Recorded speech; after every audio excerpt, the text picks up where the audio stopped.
bahwa Rasulullah Shallallahu Alaihi Wasallam ini adalah satu sosok yang visioner Hmm. terkait dengan literasi. Dan mungkin ya kalau kita bisa sebut beliau adalah bapak literasi dunia. Disinilah letak hikmah atau kaitannya dengan kajian filologi dan kodikologi atau naskah kuno ya. إن يمسسكم قرح فقد مس القوم قرح مثله وتلك الأيام نداولها بين الناس وليعلم الله الذين آمنوا ويتخذ منكم شهداء والله لا يحب الظالمين. Al-Quran sebagai kitab suci umat Islam tidak hanya menjadi panduan spiritual, namun juga mengandung ilmu pengetahuan yang relevan dengan berbagai bidang kehidupan. Dalam program ini, kita akan menjelajahi keajaiban Al-Quran dan menemukan keterkaitannya dengan dunia sains. Bersama para ahli di berbagai bidang, kita akan ungkap rahasia-rahasia yang tersembunyi di balik Al-Quran dan ayat-ayat sucinya. Assalamualaikum warahmatullahi wabarakatuh. Perkenalkan, saya Ahmad Mustafa. Saya akan menemani pemirsa pada episode kali ini. Di studio kita telah hadir narasumber kita, Bapak Maulana Dr. Rakiman Ramjuman. Beliau adalah dosen ilmu perbandingan agama, dosen bahasa Farsi, dan naib prinsipal bidang akademik Jamiah Ahmadiyah Internasional Indonesia. Dan beliau juga sebagai pendiri atau direktur dan pengulik pada Pusat Kajian Manuskrip Islam dan Filologi di Ambon atau Center for the Study of Islamic Manuscripts and Philology. Langsung saja kita sapa beliau. Assalamualaikum warahmatullahi wabarakatuh. Waalaikumsalam warahmatullahi wabarakatuh. Selamat datang Pak di program Quran and Science di MT Indonesia. Gimana kabarnya Pak nih hari ini? Alhamdulillah baik-baik. Alhamdulillah Pak ya. Baik pemirsa, dalam episode kedua ini kita akan mengangkat keterhubungan yang menakjubkan antara Quran dengan keilmuan filologi. Tapi sebelum kita membahas lebih dalam mengenai materi yang sangat menarik ini, saya ingin mengajak Pak Rakiman untuk sedikit berbagi cerita tentang beliau. Jadi baik Pak, kita ada beberapa pertanyaan nih. Mungkin pertama untuk segmen ini kita ingin lebih tahu dulu nih tentang Bapak. Mungkin bisa diceritakan sedikit nih Pak. Siapa sih Bapak ini gitu Pak? Iya. Baik, saya mulai dari nama ya, karena banyak orang mungkin bertanya-tanya, namanya terlalu ke India-Indiaan dan juga fonetiknya atau ejaannya terlalu ke Inggris-Inggrisan katanya. Dengan Greek 2 misalkan di nama depan.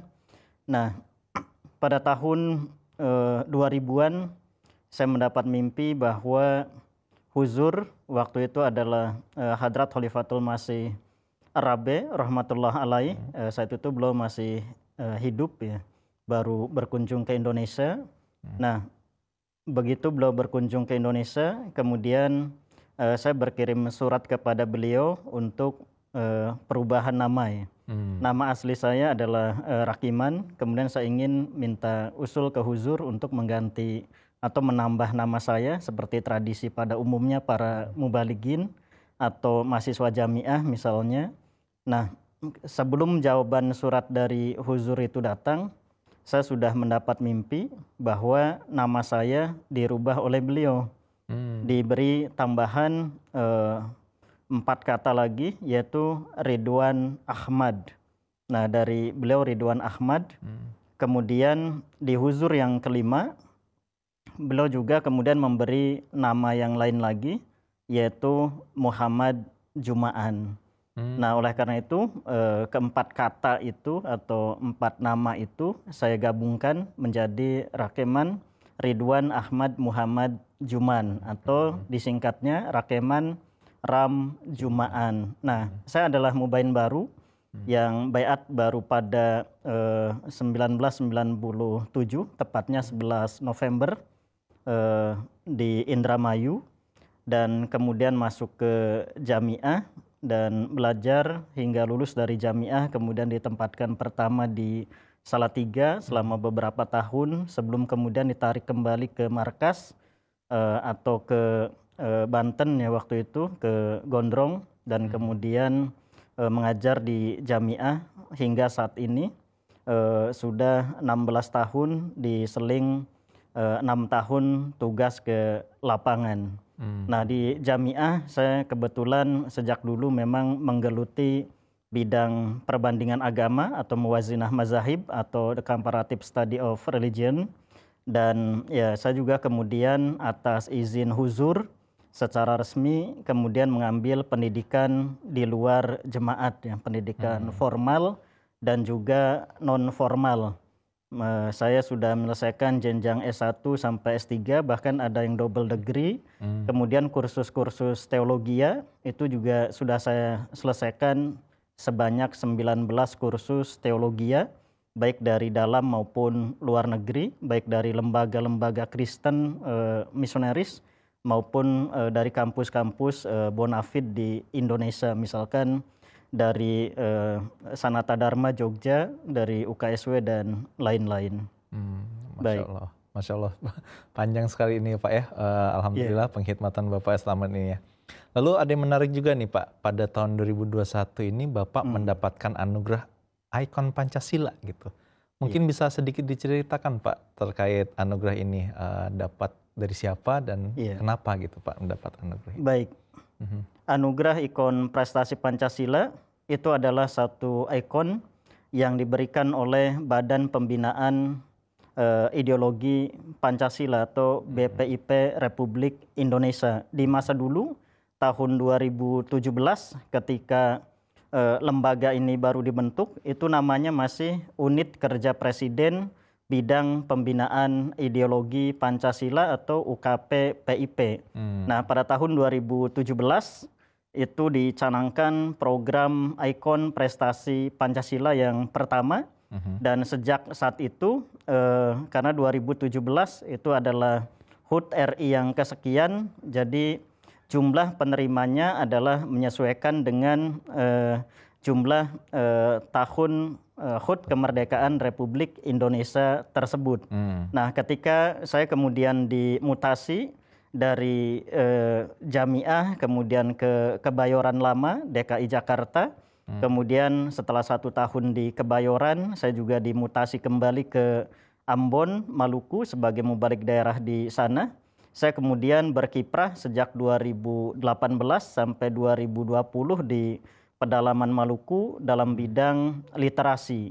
Nah, dalam bidang literasi ini kemudian saya bergelut dengan pemberdayaan masyarakat, terutama dalam program literasi tersebut, bagaimana memberdayakan masyarakat, terutama anak-anak kecil dan juga kalangan pemuda, supaya mereka bisa calistung, baca tulis hitung, dan literasi jenis-jenis yang lainnya. Nah, oleh karena itu kemudian ada pihak yang mengusulkan saya karena dianggap kiprah saya di Maluku ini dianggap bagus dan memberikan pengaruh, influence kepada masyarakat, sehingga kemudian saya diusulkan untuk menjadi salah satu peraih ikon prestasi Pancasila pada tahun 2021.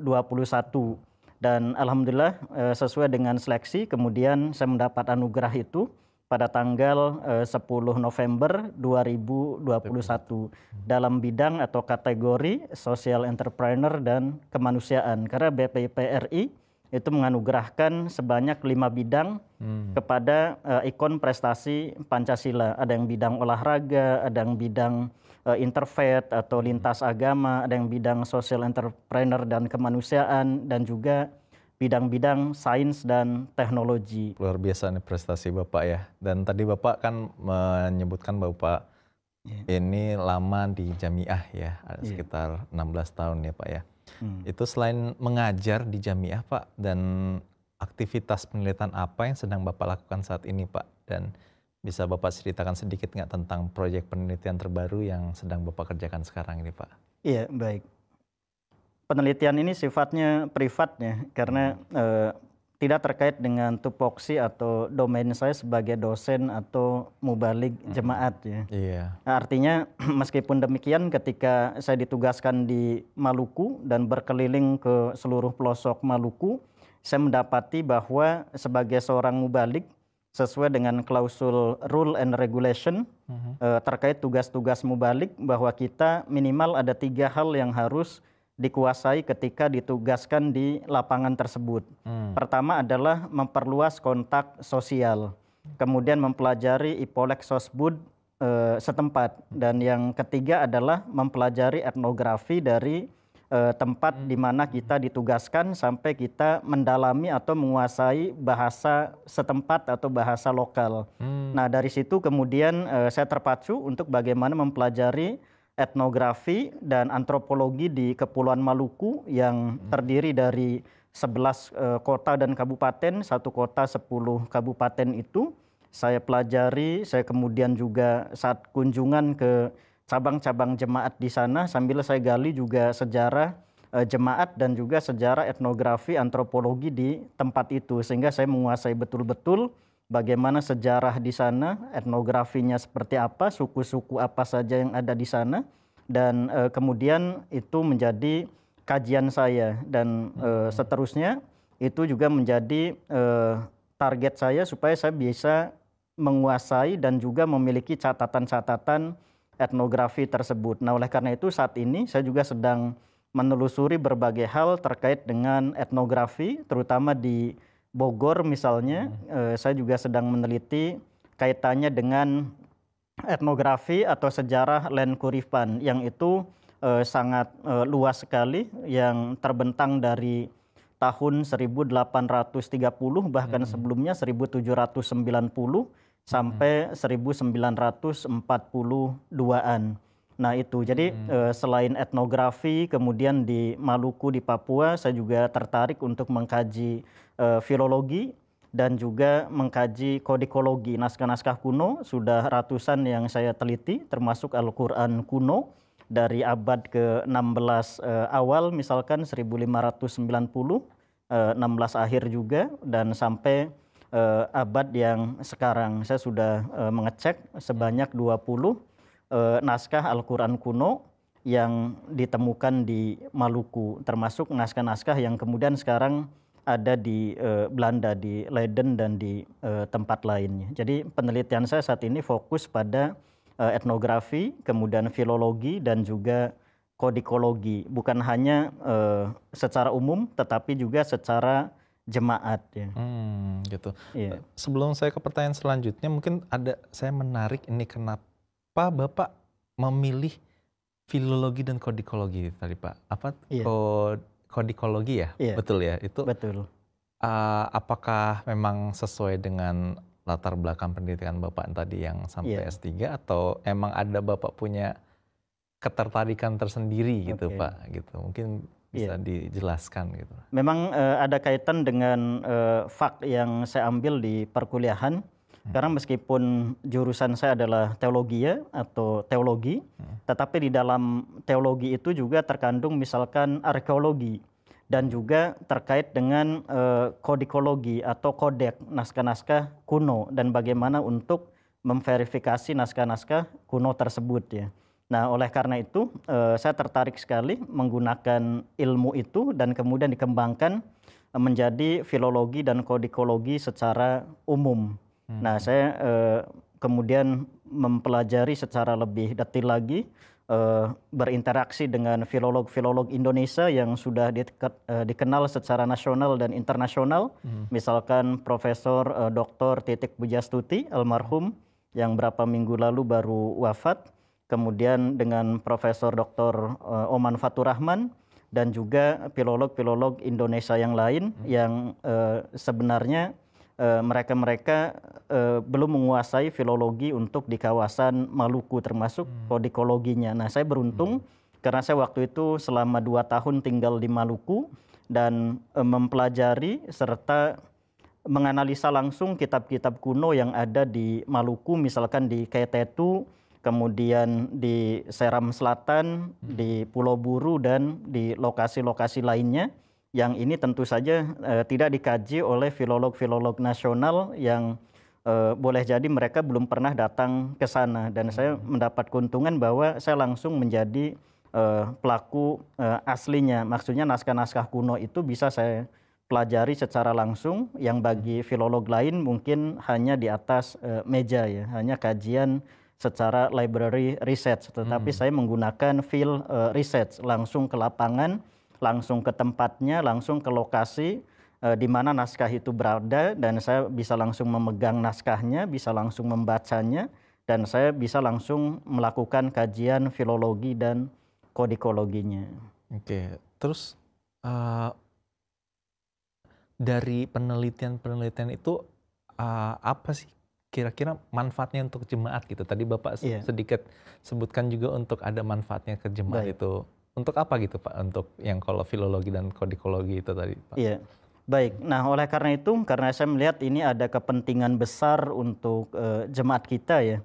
Pada tahun 2019 yang lalu, ketika saya ditugaskan di Maluku, domisili di Ambon, saya kemudian membentuk wadah yang namanya Pusat Kajian Manuskrip Islam dan Filologi, atau Center for the Study of the Islamic Manuscript and Philology.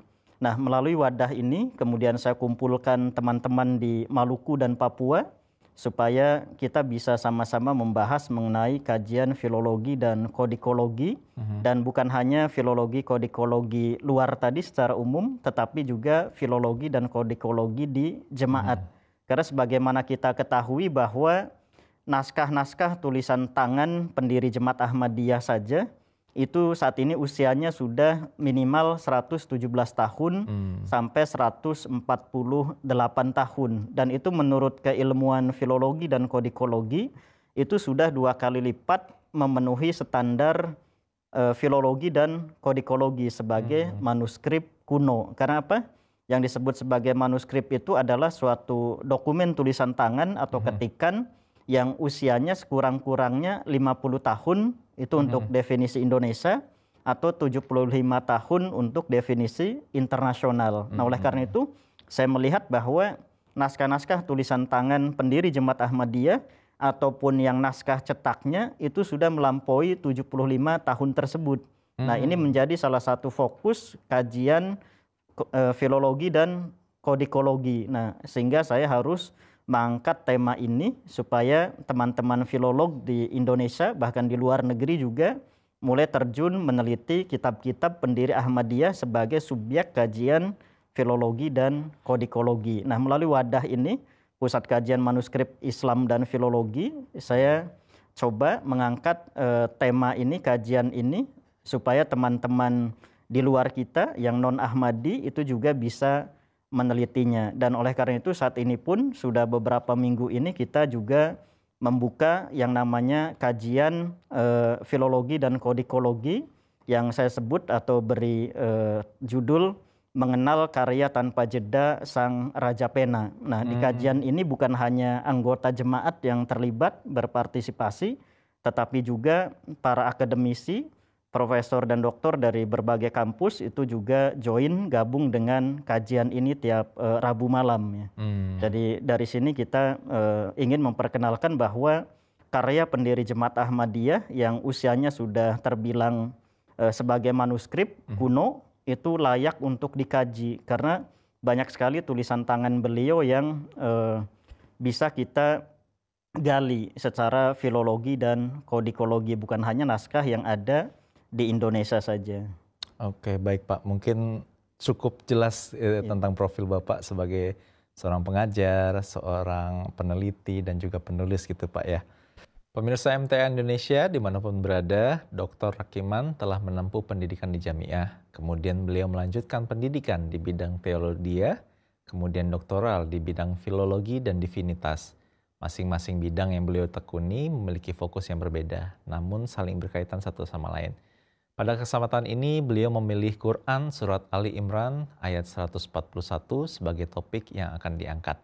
Baik, saya akan coba bacakan artinya ya pemirsa. Jika kamu mendapatkan luka, maka sesungguhnya kaum kufar itu mendapat luka seperti itu. Dan hari-hari itu kami pergilirkan di antara manusia supaya mereka mendapat nasihat dan Allah menzahirkan orang-orang yang beriman. Dan Dia mengambil saksi-saksi dari antaramu, dan Allah tidak menyukai orang-orang yang aniaya. Ini Ali Imran ayat 141. Nah, Pak, ada terkait surah yang tadi ini, apakah ada korelasinya antara surah Ali Imran ayat 141 dengan keilmuan Bapak? Dan apakah ada alasan khusus kenapa memilih surat ini sebagai rujukan, Pak?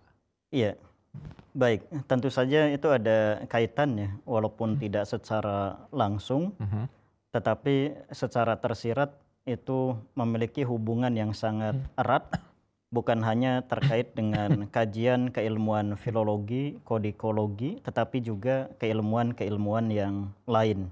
Namun karena topik kita pada kesempatan kali ini adalah terkait filologi dan kodikologi, perlu saya sampaikan bahwa ayat ini kan turun menceritakan tentang peristiwa Perang Badar. Nah, kalau kita ingat, ayat ini berkorelasi dengan ayat berikutnya di 166, bagaimana Allah Subhanahu wa taala menceritakan bahwa kaum muslimin itu telah menimpakan 2 kali kesusahan untuk kaum kufar. Nah, kenapa? Karena dalam perang Badar yang terjadi 2 kali itu adalah kita ketahui sebagai perang pertama di dalam Islam pasca Rasulullah SAW hijrah dari Mekah ke Madinah. Nah, kita tahu Rasulullah hijrah dari Mekah ke Madinah itu tahun berapa? Itu artinya adalah tahun 1 Hijriyah yang bersamaan atau bertepatan dengan 624 Masehi. Nah, kalau kita lihat perang Badar itu adalah perang pertama yang terjadi dalam sejarah Islam, di mana kekuatan kaum muslimin itu tidak imbang dengan kekuatan kaum kufar yang terjadi pada tanggal 17 Ramadan 2 Hijriyah. Jadi 17 Ramadan 2 Hijriyah bertepatan dengan 13 Maret 624 Masehi. Bayangkan pada bulan Ramadan, pertengahan bulan Ramadan, tanggal 17, itu terjadi Perang Badar yang kita tahu jumlahnya tidak berimbang. Kita tahu bahwa jumlah pasukan muslim itu 313 dalam Perang Badar itu menghadapi pasukan kufar yang sebanyak hampir 1.000 orang. Tetapi dalam peristiwanya kita juga tahu bahwa dengan hanya 2 jam, kaum muslimin berhasil mengalahkan kaum kufar, diantaranya menewaskan 70 orang kufar dan menawan antara 40 sampai 70 kaum kufar juga. Nah, disinilah letak hikmah atau kaitannya dengan kajian filologi dan kodikologi atau naskah kuno ya. Maksudnya apa? Karena di dalam peristiwa Perang Badar inilah kemudian Rasulullah SAW bermusyawarah dengan para sahabat bagaimana kelanjutan untuk mereka yang menjadi tawanan ini yang jumlahnya 70 orang. Ada usul dari para sahabat berbagai macam pendapat. Ada yang menyatakan bahwa ya sebaiknya sesuai dengan hukum perang mereka dibunuh. Ada juga yang mengusulkan alternatif lain, ada juga yang alternatif tertentu. Tetapi kemudian salah seorang sahabat yang kita kenal sahabat setia Rasul kemudian mengusulkan bahwa huzur sebaiknya mereka yang memiliki kemampuan baca tulis itu mengajar kaum muslimin yang buta huruf. Misalkan satu tawanan mengajar 10 kaum muslim. Tetapi yang mereka tidak bisa baca tulis, tawanan yang tidak mau melakukan itu, ya mereka harus ditebus oleh keluarganya atau oleh kaumnya. Dan tebusannya di masa itu bisa kita bayangkan 1.000 sampai 4.000 dirham ya. Artinya satu tebusan yang sangat besar. Tetapi kemudian ketika itu dicanangkan oleh Rasulullah bahwa silahkan para tahanan yang memiliki kemampuan baca tulis mengajar kepada kaum muslim, satu tawanan 10 orang. Nah, disitulah kita lihat bahwa Rasulullah SAW ini adalah satu sosok yang visioner terkait dengan literasi. Dan mungkin ya kalau kita bisa sebut beliau adalah bapak literasi dunia. Karena kita harus bayangkan bahwa 1.500 tahun yang lalu di padang gurun sana, apa kepentingan dari literasi? Betul. Itu istilahnya tidak terlalu urgen, tetapi beliau menyetujui bahwa para tawanan itu yang bisa baca tulis harus mengajarkan literasi untuk kaum muslimin yang tidak bisa baca tulis. Betul. Nah itu, dan ini adalah titik poin atau starting point kita mempelajari filologi dan kodikologi. Karena berasal atau berawal dari tulisan. Karena apa? Kata literasi sendiri itu adalah dari bahasa Latin literatus. Literatus itu artinya orang yang belajar. Nah kita juga tidak heran kalau kemudian pendiri Jemaat Ahmadiyah itu menerima wahyu, kullu barokatin min Muhammadin fatabaroka man alama wa ta'alam. Artinya setiap berkat itu berasal dari Nabi Muhammad SAW, maka berberkatlah dia yang mengajar dan dia yang mengajar. Nah di sini jelas dikatakan bahwa dia yang mengajar itu adalah Rasulullah. Jadi Rasulullah SAW itu adalah sebagai seorang guru, sedangkan dia yang belajar itu adalah Hadrat Masih Maud sendiri. Dan artinya Hadrat Masih Maud secara harfiah betul-betul sebagai seorang yang literatus, yang memainkan peran literasi, yang belajar kemudian mewariskan hasil dari belajar itu dalam bentuk warisan tulisan. Nah ini adalah titik poin dari kajian filologi dan kodikologi. Dan bagaimana kita bayangkan saat ini dalam masa hampir 30 tahun pendiri Jemaat Ahmadiyah kemudian menulis banyak sekali buku. Saya sudah baca, sudah saya kaji, minimalnya ada 91 buku yang beliau tulis dalam kurun 30 tahun dari tahun 1880 sampai 1908 ya. Dan di lain itu, di luar itu beliau juga menerima surat-surat dari para sahabat, simpatisan dan juga para penentang yang tiap hari itu jumlah surat yang datang bisa puluhan surat. Dan beliau juga menulis atau menjawab surat-surat itu sebanyak 30 sampai 40 surat tiap hari. Selain tugas-tugas lain beliau yang lakukan misalkan dalam hal medicine atau ketabiban, bagaimana orang-orang datang ke beliau untuk minta berobat dan beliau layani juga. Nah ini satu hal yang menurut saya sangat penting bagi kajian filologi dan kodikologi, bagaimana literasi itu berjalan pada beliau, dan ini tidak mengherankan karena Allah Subhanahu wa taala sendiri telah memberi gelar beliau itu sebagai Sultanul Qalam atau Raja Pena. Beliau betul-betul seorang Sultanul Qalam atau Raja Pena yang 30 tahun itu menulis banyak sekali tulisan karya, dan ini sebenarnya sudah disebutkan dalam nubuatan Al-Quran, misalkan surah At-Takwir ayat 11. Wa idza suhufu nusyirat. Manakala suhuf-suhuf atau lembaran-lembaran itu didistribusikan, disebarkan. Hanya pada masa Hadrat Mirza Ghulam Ahmad lah lembaran-lembaran itu bisa disebarkan secara masif. Dan kalau kita lihat berapa banyak lembaran atau buku yang beliau tulis, termasuk juga selebaran, termasuk juga surat-surat, termasuk juga malfuzat ya, kata-kata yang dicatat dari aktivitas beliau oleh para sahabat, semacam hadis lah kalau dalam kaidah umumnya. Itu saya sudah teliti jumlahnya puluhan ribu halaman, dan ini sesuatu yang sangat mengherankan bagi kita bahwa pada masa itu ketika teknologi tidak secanggih seperti sekarang, ada komputer atau mesin ketik, beliau dengan tekad kuat bisa menulis hal-hal itu dalam kondisi semacam itu.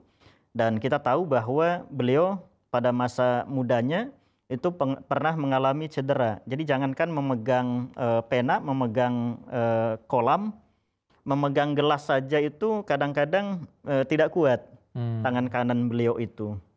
Sehingga kalau beliau minum biasanya dibantu dengan tangan kiri untuk disodorkan ke mulut itu.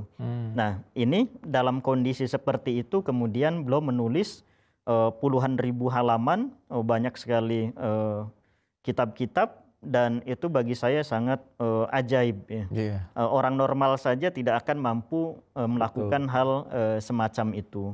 Jadi ini titik tolak dari kajian yang saya lakukan, filologi dan kodikologi, dan saya meyakini memang betul-betul beliau seorang raja pena, seorang Sultanul Qalam. Tidak ada ulama sebelumnya, tidak ada bahkan nabi sebelumnya, tidak ada yang menulis kitab-kitab semacam itu ya, sebanyak itu. Apalagi ulama-ulama sebelumnya, saya kira tidak ada yang menulis sebanyak beliau, bahkan ulama yang belakangan mutakhirin ini. Nah, ini yang menjadi saya kemudian tertarik mempelajari kitab-kitab beliau, tulisan-tulisan beliau, selebaran-selebaran beliau, dan surat-surat beliau yang sekarang sudah dikompilasi misalkan dalam Ruhani Hozain 23 jilid, kemudian Malfuzat sebanyak 10 jilid, Maktubate Ahmad itu sudah ada 5 jilid, Istiharat itu ada 3 jilid, dan totalnya menurut saya sudah 50.000 halamannya. 50.000 halaman dalam bahasa Urdu, itu kalau diterjemahkan ke dalam bahasa Indonesia artinya 150.000 halaman. Karena satu halaman kadang-kadang ke bahasa Indonesianya 3-5 halaman.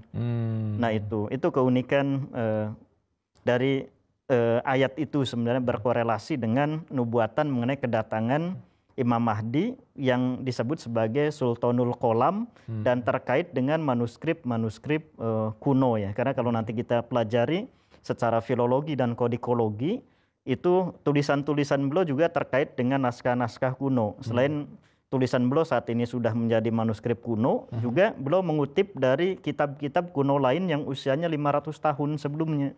Di dalam halaman judul kitab-kitab beliau itu beliau cantumkan biasanya. Nah itu. Baik, berarti jadi semakin kita tuh dengan mempelajari itu juga semakin apa ya, mengapresiasi juga atau betapa luar biasanya Rasulullah ya. Beliau yang buta huruf gitu ya, tapi malah bisa menjadi seorang visioner, dan kemudian malah muridnya malah menjadi seorang Sultanul Qalam gitu Pak ya. Betul. Baik Pak, kita mungkin beralih ke pertanyaan selanjutnya, itu secara umum ini Pak, gimana Bapak melihat keterkaitan antara ilmu pengetahuan yang Bapak tekuni sekarang dengan nilai-nilai yang terkandung di Al-Quran. Tadi mungkin udah sedikit dibahas tentang yang ayat Ali Imran gitu, tapi mungkin secara umum nilai-nilai yang terkandung dalam Al-Quran itu kan mungkin luas sekali Pak ya. Mungkin ada keterkaitannya nggak Pak gitu, dengan ilmu yang Bapak pelajari? Tentu saja terkait dengan keilmuan filologi dan kodikologi ini, kita bisa semakin memahami banyak hal yang tidak dipahami secara umum ya. Karena apa? Melalui kajian filologi dan kodikologi, bukan hanya terhadap Al-Quran, tetapi juga terhadap naskah-naskah yang lain, yang tadinya kita awam atau cuek saja. Misalkan ketika kita melihat halaman judul satu kitab tertentu atau satu manuskrip tertentu, kalau kita tidak memiliki keilmuan filologi dan kodikologi, ya kita akan istilahnya selintas saja, lewat saja.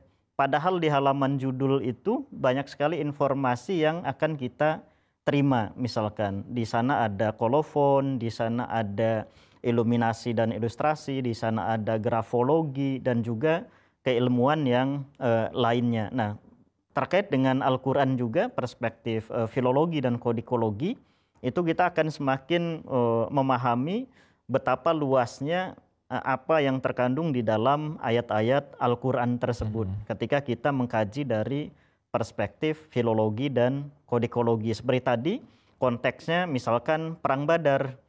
Tetapi kalau kita hanya melihat dari Perang Badarnya saja, ya hanya sebatas itu. Kisah atau cerita-cerita yang orang semua juga tahu semacam itu.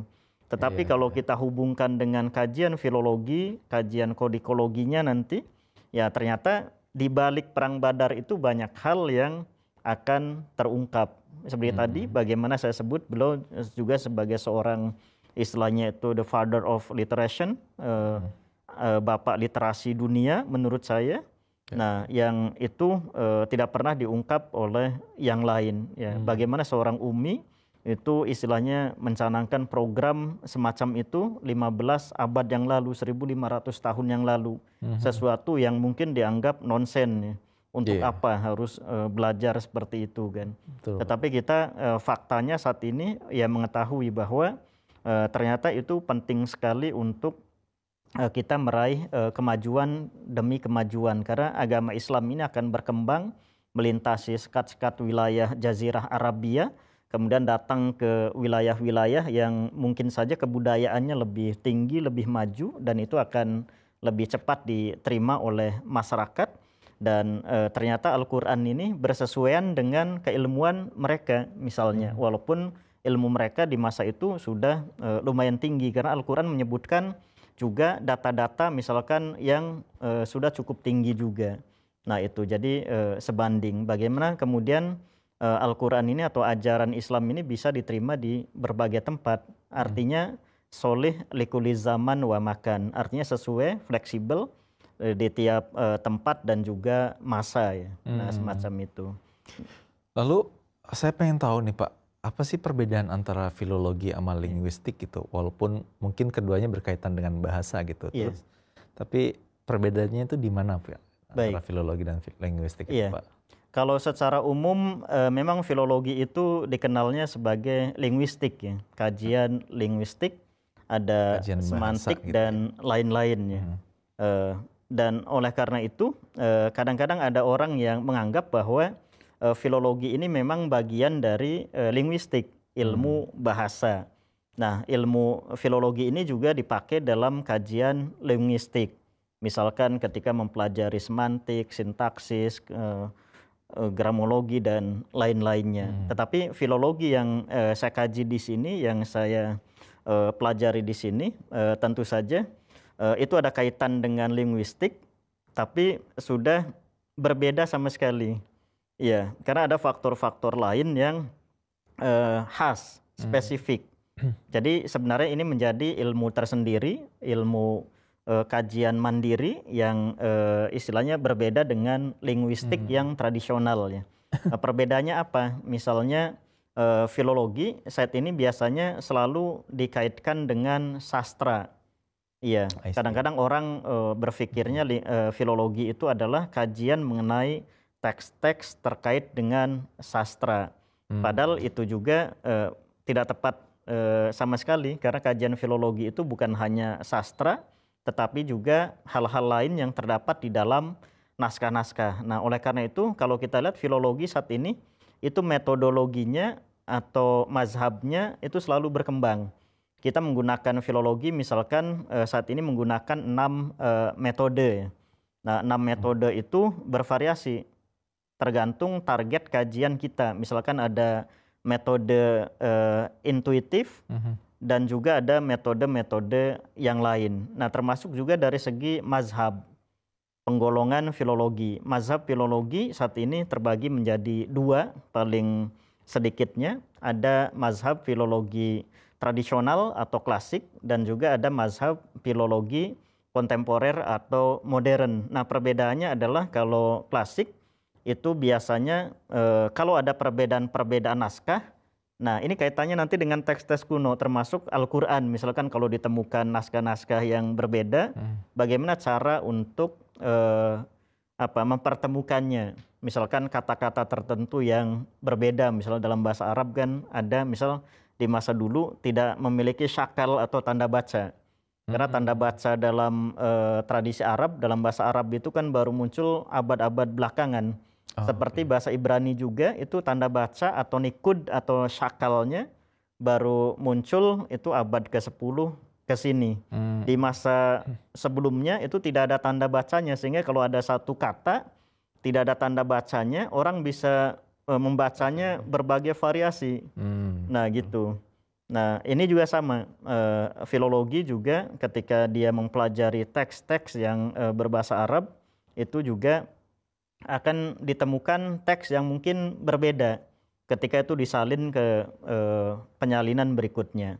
Nah ketika yang kita gunakan adalah mazhab tradisional atau klasik, perbedaan itu kadang dipermasalahkan, menjadi bahan permasalahan. Tetapi dalam filologi modern perbedaan-perbedaan itu kita coba cari titik temunya.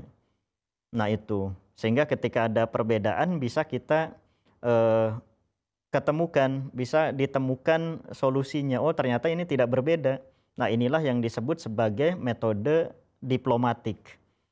Jadi para peneliti seperti kami tidak perlu melakukan perubahan teks untuk menyesuaikan dengan teks yang lainnya. Tapi tetap biarkan, tapi diberikan catatan bahwa artinya sama. Sebenarnya kata ini dengan kata ini tuh sama artinya. Dan ini nanti akan kita temukan. Misalnya di dalam buku-buku pendiri Jemaat Ahmadiyah, di teks yang satu menggunakan kata ini, di teks yang lain menggunakan kata ini. Ini tidak bertentangan, tetapi secara kajian filologi itu bisa dipertemukan. Nah semacam itu. Itu filologi. Filologi itu kan dari bahasa Yunani, philos dan logos. Ya, philos artinya cinta, logos artinya kata atau karangan atau tuturan. Jadi filologos itu artinya adalah cinta bercerita atau cinta bertutur. Nah, sedangkan kodikologi itu adalah satu kajian, satu ilmu yang mempelajari fisiknya dari naskah itu. Jadi kalau filologi mempelajari isinya, substansinya, kalau kodikologi itu fisik dari naskah itu. Nah, misalkan maksudnya tadi gimana? Gini, kalau kodikologi mempelajari fisik dari naskah-naskah itu, misalkan panjang naskah, lebar naskah, bahan naskah terbuat dari kulit apa, dari kertas apa, ya dari nipah, dari gebang, dari pohon saeh, kulit pohon saeh, dok-dok atau koba-koba, misal kalau di Papua. Nah itu, atau sejarah naskahnya. Sejarahnya juga termasuk ya? Ditulis di mana naskah itu, misalkan ternyata ditulis di satu negara tertentu, kemudian berpindah ke tempat lain, dibawa oleh seseorang, itu tercatat di sana nanti di kajian itu. Misal naskahnya dari Rabuah, Pakistan, kemudian berpindah, dibawa oleh seseorang ke Indonesia. Nah itu juga menjadi salah satu catatan, menjadi kajian kodikologi, bahwa naskah ini telah berpindah, move dari Rabuah ke Jakarta, misalkan tahun berapa, siapa yang membawa, dengan apa dibawanya, bagaimana kondisinya misalkan. Nah itu, jadi perbedaannya filologi membahas substansi, isi dari naskah itu, tetapi kodikologi adalah membahas fisik dari naskah itu. Tadi covernya, kolofonnya mencantumkan misal kapan ditulis, siapa juru tulisnya, percetakannya di mana, kemudian tanggal berapa diterbitkan, dicetak, kemudian harganya berapa, itu tercantum di dalam kodikologi, kajian kodikologi. Baik. Nah seperti itu. Baik Pak. إن يمسسكم قرح فقد مس القوم قرح مثله وتلك الأيام نداولها بين الناس وليعلم الله الذين آمنوا ويتخذ منكم شهداء Wallahu la yuhibbul zalimin. Nah Pak, saya mau balik lagi nih ke surah Ali Imran yang tadi ayat 141. Kalau surah tersebut bisa nggak sih Pak dibedah melalui filologi Pak? Mungkin tadi sudah mungkin sekilas Bapak jelaskan, tapi bisa lebih elaboratif lagi nggak Pak? Iya, baik. Ya sebenarnya semua teks itu bisa dibedah melalui kajian filologi ya. Jadi bukan hanya kitab suci, tetapi yang umum pun kitab-kitab sastra atau prosa itu bisa dibedah melalui kajian filologi, walaupun dengan metodologi yang berbeda-beda. Seperti telah saya sebutkan sebelumnya, ada 6 metode yang bisa kita pakai. Yang pertama itu adalah metode intuitif. Metode intuitif itu adalah menggunakan perasaan kita. Oke. Iya, artinya apa? Ketika itu ada satu naskah, kita melihat apakah di dalamnya itu ada satu hal yang secara intuisi kita itu tidak enak misalkan, atau tidak berkenan. Janggal mungkin. Janggal, nah semacam itu. Atau apakah ini sesuatu yang mudah kita pahami dengan cepat, dengan mudah. dengan membaca teks aslinya, kemudian terjemahannya seperti itu, apakah perlu penjelasan lain misalkan, atau cukup terjemahannya saja, dengan membaca terjemahan itu kita sudah paham. Nah, di situ juga kita bisa melihat bahasa apa yang dipakai. Karena kajian filologi dan kodikologi itu juga terkait dengan bahasa-bahasa. Nah, kalau di Indonesia, kajian filologi dan kodikologinya itu biasanya dibagi menjadi 3 bahasa ya. 3 bahasa itu bukan artinya ada 3 bahasa itu yang dipakai, tetapi adalah klasifikasi. Misalkan manuskrip Islam. Manuskrip Islam itu adalah manuskrip yang ditulis dalam bahasa Arab, huruf Arab, dan bahasanya Arab. Nah itu. Yang kedua adalah manuskrip Jawi, tulisannya Arab, tapi bacaannya itu adalah Melayu, yang biasanya kita sebut dengan bahasa Melayu ya, Melayu, Jawi, Melayu. Nah gitu. Satu lagi adalah manuskrip Pegon, tulisannya menggunakan aksara atau huruf Arab, tetapi bahasanya boleh jadi dia menggunakan bahasa Aceh, bahasa Sasak, bahasa Dayak, bahasa Ambon, atau bahasa Bali, bahasa lain-lain. Nah, semacam itu. Jadi dari sini kajian terhadap Al-Quran juga itu bisa disorot dari itu. Secara filologi, secara bahasanya, apakah itu semuanya terdiri dari bahasa Arab semua. Karena apa? Kadang-kadang di dalam Al-Quran itu ada orang juga yang membagi ada bahasa-bahasa lain yang dipakai dalam wahyu-wahyu Al-Quran. Misalkan ada bahasa Farsi, ada bahasa Ibrani, dan bahasa lain-lainnya.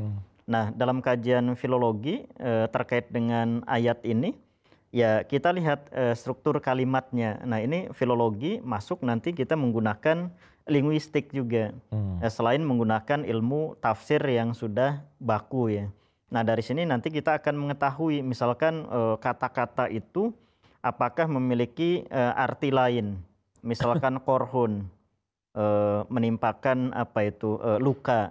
Nah, apa yang dimaksud dengan luka ini misalkan? Apakah betul-betul luka yang ada di dalam tubuh seseorang, ataukah luka jenis yang lainnya, misalkan luka batin ataukah luka fisik misalkan.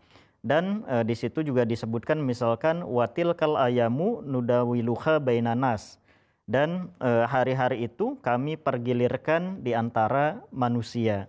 Nah, kalau kita membaca tafsirnya, di sana hari-hari itu diterjemahkan sebagai hari-hari kebahagiaan dan juga hari-hari kepedihan. Bagaimana manusia mengalami 2 hari ini, 2 jenis hari ini, hari bahagia dan juga hari sedih. Tetapi dalam kajian filologi bisa saja watil kal ayamu nudawiluha bainanas itu artinya bukan sesempit itu, tetapi kita bisa jabarkan bahwa itu adalah fase sejarah umat manusia. Bagaimana hari-hari masa-masa itu dipergilirkan, bagaimana seperti roda berputar, itu sejarah umat manusia sedang terjadi, dan salah satunya adalah Perang Badar ini. Sehingga Perang Badar menjadi role model atau contoh bagi kehidupan umat manusia yang lainnya. Bahwa ya kalau kita melakukan ini, dampaknya atau konsekuensinya adalah seperti ini. Nah, dari situ kita bisa memahami hal itu. Artinya tidak sesempit itu sesuai dengan terjemahannya, tetapi bisa secara luas kita pahami. Karena apa? Di situ juga tadi sudah saya singgung bahwa di situ juga ada arkeologi. Di ayat itu juga kaitannya dengan arkeologi, filologi, kodikologi, dan keilmuan-keilmuan yang lainnya. Dan ini akan panjang misalkan kalau dibahas secara detail perspektif filologi ya. Nah, itu contoh singkatnya semacam itu. Baik, Pak. Bicara juga tentang Bapak juga tadi soal kodikologi, soal manuskrip kuno gitu ya. Bapak juga yang kami ketahui telah menulis juga nih mengenai Iya. manuskrip Quran kuno, gitu Betul. Pak ya. Ada nggak yang menarik nggak sih yang ingin Bapak sampaikan dari Iya. hasil menulis ini, Pak? Iya. Hmm. Jadi saya ingin memahami khazanah ya. Bagaimana kita kaya dengan literasi, termasuk di Nusantara ini.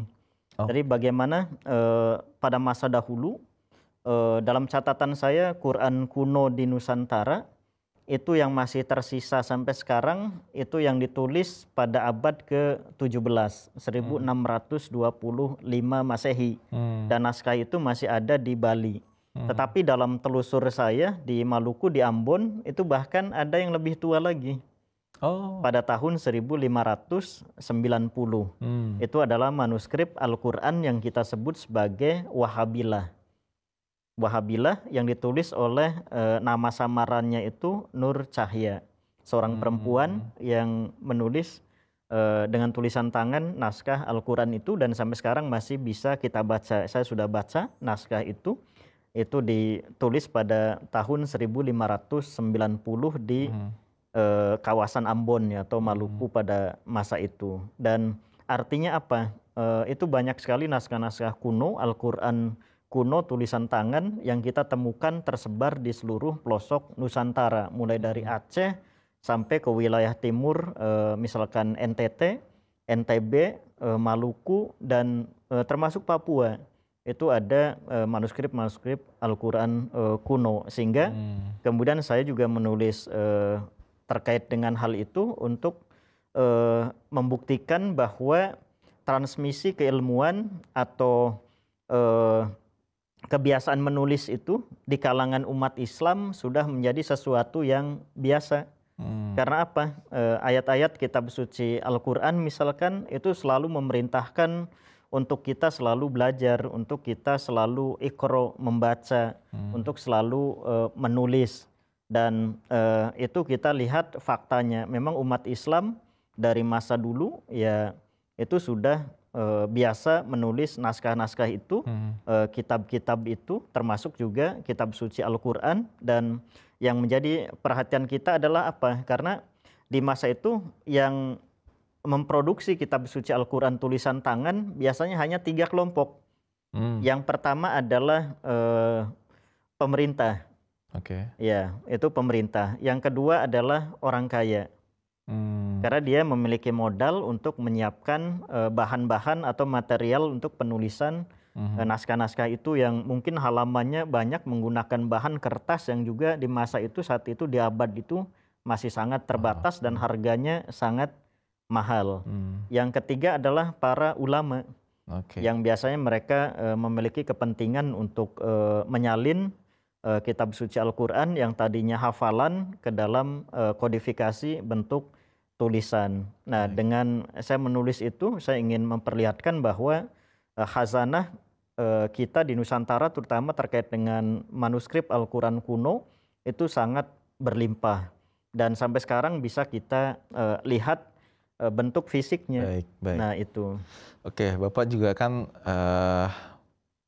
yang kami ketahui mengajarkan juga di Jamiah ya, materi-materi terkait simbologi, relikwi atau tabaruk. Nah, kebetulan juga Bapak mengkaji Hakikatul Wahyi, Pak ya, karya Hazrat Masih Maud alaihissalam yang menjadi tabaruk untuk Jemaat Ahmadiyah Indonesia. Itu gimana tuh Pak tabaruknya, Pak? Iya. Nah. Baik, sebelum ke pertanyaan tentang tabaruk, saya perlu singgung juga tadi simbologi, relikwi, karena itu sebenarnya artinya sama ya. Gitu. Simbologi biasanya saya ajarkan untuk mahasiswa Jamiah itu di Darjah Salisah tingkat 3, artinya tahun keempat. Biasanya di semester ganjil, semester pertama. Nah, kenapa perlu saya sampaikan simbologi? Karena agama-agama itu biasanya menggunakan simbologi. Kita saja di Jemaat Ahmadiyah memiliki simbol-simbol khusus. Misalkan sebutan saja kita misal Ahmadi, jadi untuk membedakan. Kemudian simbol fisik lainnya kita punya ciri misalkan muanikoh. Muanikoh itu berpelukan kemudian bersalaman. Berpelukan 3 kali gitu, kemudian bersalaman. Itu muanikoh. Walaupun itu adalah ciri simbol Islam secara umum, tapi banyak umat Islam lain sudah lupa dengan simbol semacam itu, sehingga hanya orang jemaat yang dulu melakukan itu. Sehingga kalau ada kita lihat orang berpelukan kemudian bersalaman, pasti itu Ahmadiyah. Karena umat muslim yang lain waktu itu belum melakukan itu. Tapi sekarang ini kan umat muslim juga melakukan itu juga. Baik. Nah, itu simbologi ya. Nah, simbologi itu sangat penting bagi kita supaya kita bisa mengetahui simbol-simbol yang dihormati oleh agama-agama tertentu. Jangan sampai kita terjatuh atau terjebak dalam simbol itu, kemudian kita menghina simbol-simbol itu. Betul, Nah, betul. sedangkan relikwi itu adalah sama dengan benediction, artinya doa atau benda-benda yang dianggap keramat oleh orang tertentu. Nah, tiap agama itu mereka mengeramatkan sesuatu benda yang ada di dalam agamanya, baik itu dari mungkin dianggap sebagai paling bawah sampai yang tinggi ya. Oleh karena itu ajaran Al-Quran dengan jelas melarang kita jangan istilahnya menghina simbol-simbol agama lain. Hurumat dalam ayat Qurannya itu. Jadi kita dilarang untuk istilahnya mencaci maki atau menghina, ya mengolok-olok simbol-simbol agama lain. Nah, relikwi ini itu adalah khas kajian simbologi Katolik ya, atau Katolisitas. Bagaimana relikwi ini, ya kalau dalam Islam itu disebut sebagai tabaruk. Nah, di dalam relikwi ini kan kita bisa lihat tiga tingkat. Ada relikwi terkait dengan sosok itu. Misalkan dari badannya, apa yang masih tersisa, misalkan rambutnya, giginya, kukunya, dan lain-lain, kulitnya. Nah, itu menjadi tabaruk relikwi tingkat pertama. Kemudian relikwi tingkat kedua, itu apa yang pernah dipakai atau dipegang oleh sosok itu. Misalkan bajunya, tulisan buku-bukunya, kitab-kitabnya. Nah, kemudian relikwi tingkat ketiga itu adalah benda-benda yang pernah dicium atau makam dari sosok itu. Itu juga menjadi tabaruk menurut Katolik ya. Nah, kaitannya dengan tabaruk di kita internal Ahmadiyah, ya tadi betul pendiri Jemaat Ahmadiyah sudah menulis dengan tulisan tangan beliau sendiri naskah atau kita sebut sekarang manuskrip atau draft atau masudah dalam bahasa Urdunya itu Kitab Haqiqatul Wahyi. Kitab Haqiqatul Wahyi ini mencakup sekian ratus halaman dan 4 lembar draft atau naskah asli tulisan tangan pendiri Ahmadiyah itu kemudian dijadikan sebagai kimti tabaruk, benda berharga, benda yang memiliki nilai tinggi dan diberikan kepada Jemaat Ahmadiyah Indonesia pada masa Khalifah yang kedua. Nah, ini menjadi tabaruk, dan menurut kajian filologi dan kodikologi yang saya lakukan terhadap tabaruk 4 lembar kitab Haqiqatul Wahyi ini, artinya 8 halaman, itu membuktikan bahwa memang draft ini asli, tulisan tangan Hadrat Mirza Ghulam Ahmad Masih Maud alaihissalam. Jadi saya yakin itu tulisan asli beliau setelah membandingkan dengan spesimen atau contoh-contoh tulisan beliau lainnya. Jadi ini bukan ditulis oleh sahabat beliau atau oleh katib atau klerek juru tulis beliau, tapi asli tulisan beliau. Itu yang pertama ya. Nah, yang berikutnya adalah bahwa tabaruk itu dari segi kodikologi sudah saya kaji semua. Misalkan kapan ditulis, di mana ditulis, dicetak di mana, misalnya kemudian ketika dicetak itu, kemudian berapa banyak cetakan pertamanya, kemudian ciri-ciri lain kolofonnya, iluminasi, ada iluminasi apa misalkan, dan juga grafologinya. Nah, itu sudah saya teliti semua, dan akhir kesimpulannya adalah bahwa tabaruk itu betul berasal dari Hadrat Masih Maud, tulisan tangan asli beliau, sesuai dengan apa yang disebutkan oleh Khalifah kedua pada tahun 1953 ya, ketika naskah itu diberikan. Itu 2 Maret kalau tidak salah 1954 atau 55 pada saat jalsah di Rabwah, dan utusan dari Indonesia datang ke sana, diantaranya Maulana Abdul Wahid dan juga Raden Hidayat. Nah itu. Baik Pak, ini sebenarnya masih seru nih pembicaraan kita dengan materi dari tadi Bapak sampaikan. Sebenarnya mungkin masih banyak yang bisa kita gali, tapi sayangnya kita dibatasi oleh durasi Pak ya. Jadi mungkin sampai di sini dulu perbincangan kita Pak. Jazakumullah atas penjelasan-penjelasan dari Bapak, semoga bisa menginspirasi kita semua gitu Pak ya. Sekali lagi jazakumullah hasanal jazah. Kitab suci Al-Quran tak hanya menjadi pedoman spiritual, tapi juga menyimpan rahasia alam semesta yang begitu menakjubkan. Pembahasan kita pada kesempatan ini hanya sebagian kecil dari khazanah yang terkandung di dalam Al-Quran. Saya Ahmad Mustafa, selaku host, mohon pamit undur diri. Sampai jumpa di Quran and Science episode berikutnya. Wassalamualaikum warahmatullahi wabarakatuh. Waalaikumsalam warahmatullahi wabarakatuh.